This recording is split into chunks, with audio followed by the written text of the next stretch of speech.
अस्सलाम वालेकुम मोज़ेज़ दोस्तों, मेरा नाम जवाद अहमद है। मोटिवेशनल स्पीक में आप तमाम दोस्तों का खुशामदीद। आज का जो वाक़या है वो मोहम्मद आसिफ ने भेजा है। वो लिखते हैं कि ये मेरे दोस्त का वाक़या है, उसी की ज़ुबानी मैं सुना रहा हूँ। जब बारिश होती थी तो मैं अक्सर अपना बिस्तर उठाकर छत पर सोने के लिए चला जाता था, क्योंकि इसमें मुझे सोने का बहुत मज़ा आता था। वो भी एक गर्मियों की रात थी, सब घर वाले छत पर सो रहे थे, तो सारे घर वाले अपनी चादरें तकिए संभाल कर नीचे भागे। मगर मेरी आदत थी कि मैं नीचे की चटाई अपने ऊपर डालकर सोता रहता जब तक बारिश जोर न पकड़ लेती, क्योंकि मुझे ऐसे में बहुत मज़ा आता था। उस रात भी सारे घर वाले नीचे चले गए थे और मैं अकेला चटाई डाले सो रहा था। मैं गनूदगी की हालत में था कि अचानक मुझे दो बिल्लियों की जोर से लड़ने की आवाज़ें आई। लड़ते हुए उनकी आवाज़ें बहुत बुरी लग रही थी। वो लड़ते हुए छत की चार दीवारी पर दौड़ रही थी और इतनी भयानक आवाज़ें थी कि पूछे मत। उनके रोने की आवाज़ें सुनकर मैं बेचैनी में जाग गया। पहले सोचा कोई जूता उठाकर इनको भगा दूं, मगर फिर सोचा कि मैं अंधेरे में जूता उठाकर कहां से मारूंगा इन्हें। थोड़ी देर बाद खुद ही लड़ लड़कर थक जाएंगी तो चली जाएंगी। अचानक खामोशी हो गई। मैं दोबारा गनूदगी की हालत में चला गया। तभी एक बिल्ली की जोरदार चीख मेरी चारपाई के एंड नीचे से आई और मैं उछल पड़ा। मैंने चारपाई के नीचे झांका मगर वहां कुछ नहीं था। इधर उधर नजर दौड़ाई मगर वहां भी कोई मौजूद न था। मैंने सोचा कि शायद मेरे उठते ही उसने साथ वाले घर में छलांग मार दी हो। मैंने जूता अपने पास रख लिया कि अगर अब आएगी तो उसे नहीं छोड़ूंगा।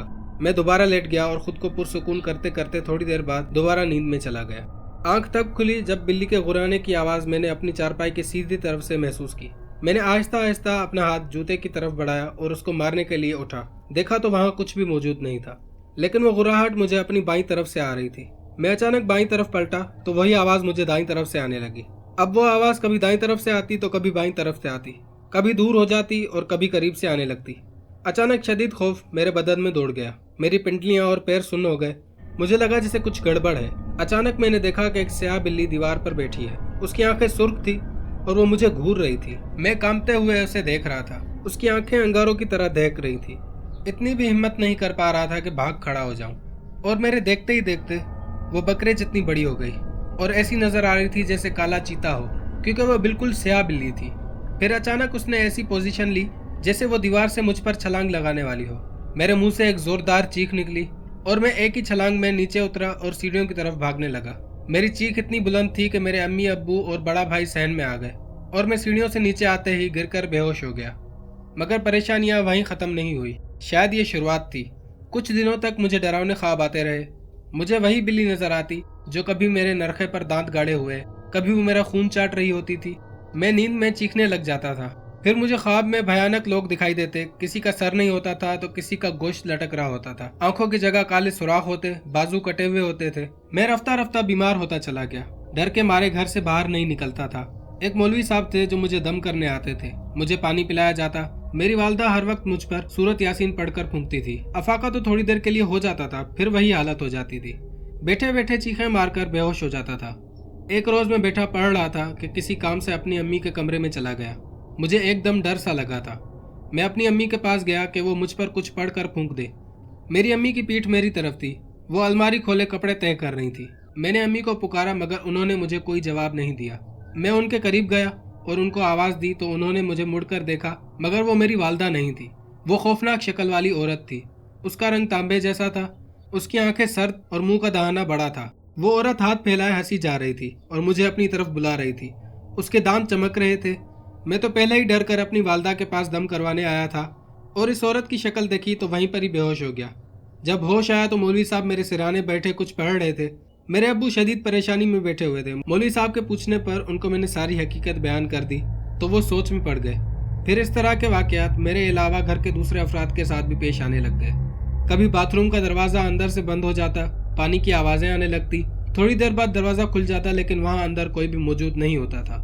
एक बार हम सब रात को टीवी देख रहे थे कि अचानक बिजली का बटन ठक से ऊपर हुआ और बल्ब बुझ गया। एक बार ऐसा हुआ कि मेरी अम्मी की चारपाई कमरे के बीच में किसी ने खींचकर दूर कर दी जब वो सोई हुई थी। हम चीज़ें एक जगह रखते मगर हमें मिलती दूसरी जगह से थी। घर का हर फर्द डरा सहमा रहने लगा। कोई मेरे साथ नहीं बैठता था। सारे बहन भाई मुझसे खौफ खाने लगे थे और कॉलेज में दोस्त भी दूर रहने लगे थे। कई बार हम दोस्त बैठे होते तो मेरी साइकिल की घंटी खुद ब खुद बजने लगती। हमारे घर का सुकून गारत हुए 7 महीने हो चुके थे। मैं अपनी हालत से इतना तंग हो गया था कि खुदकुशी करने का सोच लिया था। एक रोज हमारे मौलवी साहब اپنے ساتھ ایک بزرگ کو لے کر آئے اور بتایا کہ یہ میرے مرشد ہیں۔ وہ بزرگ سفید کپڑوں میں تھے، سفید امامہ تھا، چہرے پر سفید داڑھی تھی اور ماتھا ایسے چمک رہا تھا جیسے روشنی پھوٹ رہی ہو۔ انہوں نے میرے ماتھے پر ہاتھ رکھا اور میں رو پڑا۔ میرے والد صاحب نے سارے واقعات ان کو بتائے اور وہ سکون سے بیٹھے سن رہے تھے۔ ان کے ہونٹوں پر ایک ایسی مسکراہٹ تھی اور چہرے پر اتنا نور تھا کہ دل کر رہا تھا ان کو دیکھتے ہی رہیں۔ انہوں نے میرے والد صاحب کے ساتھ سارے کمروں کا جائزہ لیا، چھت پر جا کر ایک ایک کونا دیکھا اور ساتھ والی چھتیں بھی دیکھی۔ ہمارے گھر کے محلے کی عورتوں کا رش لگ گیا جو ان سے پانی دم کروانے آ گئی تھی۔ وہ میرے قریب آ کر بیٹھ گئے اور انہوں نے اپنے دائیں ہاتھ کا انگوٹھا میرے ماتھے کے درمیان میں رکھا اور اپنی آنکھیں بند کر کے کچھ پڑھنے لگے۔ مجھے ایسا لگا جیسے کوئی میری کھال کو کھینچ رہا ہو۔ میری چیخیں نہیں رک رہی تھی۔ میں نے ان کا انگوٹھا اپنے ماتھے سے ہٹانا چاہا مگر ان کا ہاتھ تک نہیں ہلا پایا۔ میرے بھائی نے مجھے بتایا کہ وہ 1 گھنٹے سے زیادہ کچھ پڑھتے رہے اور تمہاری دلخراش چیخیں سننا ہمارے بس سے باہر تھا۔ آہستہ آہستہ میں پرسکون ہوتا چلا گیا۔ آنکھیں کھولی تو وہ مجھے دیکھ رہے تھے۔ ان کے چہرے پر وہی مسکراہٹ تھی۔ انہوں نے پانی منگوا کر دم کیا، کمرے کے ہر کونے میں پانی چھڑکا اور 2 گھونٹ پانی مجھے بھی پلا دیا۔ وہ 2 گھونٹ پانی ایسے لگا جیسے میں نے کوئی آب حیات پی لیا ہو۔ اس کے پیتے ہی میرے سر سے 7 مہینے کا چڑھا ہوا بوجھ اتر گیا۔ میرے کاندھے ہلکے ہو گئے، میرے جسم میں سکون دوڑنے لگا، میری بجھی آنکھیں روشن ہو گئی۔ میں اٹھ گیا اور ان کی ہتھیلی پر سر رکھ کر رونے لگا۔ وہ میرے سر پر ہاتھ پھیرنے لگے۔ انہوں نے سب گھر والوں کو کہا کہ نماز اپنے وقت پر پڑھنا، حرام، جھوٹ، غیبت سے بچنا اور ہر روز 4 کل اپنے ہاتھوں پر پھونک کر پورے جسم پر پھیر دینا، کوئی بلا قریب نہیں آئے گی۔ اور جو آئی تھی وہ میں باندھ کر اپنے ساتھ لے کر جا رہا ہوں۔ اللہ اس گھر کی حفاظت کرے۔ پھر وہ چلے گئے۔ آج اس بات کو 2 سال ہو گئے ہیں اور اللہ کا شکر ہے پھر کوئی ایسا واقعہ پیش نہیں آیا۔ آج بھی میں روز 4 کل 3 مرتبہ پڑھ کر اپنے ہاتھوں پر دم کر کے پورے جسم پر پھیرتا ہوں اور اب میں بالکل ٹھیک ہوں۔ اس واقعے سے ہمیں یہ سیکھنے کو ملتا ہے کہ نماز کی پابندی کرنی چاہیے، پورے گھر کو صاف ستھرا رکھنا چاہیے، اپنے آپ کو صاف ستھرا رکھنا چاہیے، اپنے آپ کو پاک رکھنا چاہیے، گھر میں قرآن شریف کی تلاوت کو معمول بنا لیں تاکہ ایسی بری بدروحوں سے بچا جا سکے۔ میں ملتا ہوں آپ سے ایک اور نئی ویڈیو اور ایک اور سبق آموز واقعے کے ساتھ۔ تب تک کے لیے اپنا اور اپنے پیاروں کا بہت سارا خیال رکھیں۔